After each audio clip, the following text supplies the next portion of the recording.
Hours watching pros on PGA Tour greens has taught putter designer Bobby Grace a great deal. What's amazing in our business is the PGA Tour players are searching all the time. They do know the importance of distance control. And I think that's probably, if I singled out one item that they work on and they practice and they have to master, is distance control, which then, as you know, grain, slope, speed read, they've got to have all this stuff as second nature. But distance control, if you don't have that down, you're going to have one heck of a hard time on the putting greens, especially as the greens change when they go around to different parts of the country. But over the years, as players such as Nick Price, Annika Sorenstam, and dozens of other top players won majors and more with Grace's soft aluminum creations, something else was happening. Golf balls were getting harder. The metal for the milled putters players wanted was harder too. We had a problem. We had too loud of a click, we had too hard of a feel, and that's something I don't like particularly, and I know a lot of the pros don't like a super hard click off of the putter face. You want to have some type of soft, solid feel. So what we had to do is we had to figure out a material that would give us a softer feel even on a harder golf ball, but still not leave it short and get it to the hole.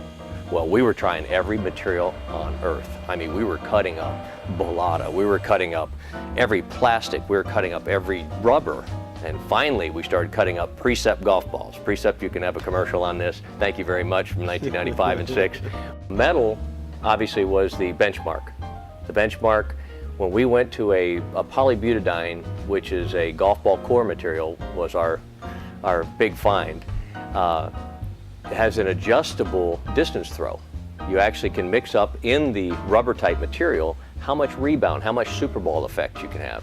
So when you finally figured out through robotic testing how far the particular rebound would throw the ball equal to metal, now you've got what would be considered the perfect equality factor when you're going out to the tour players.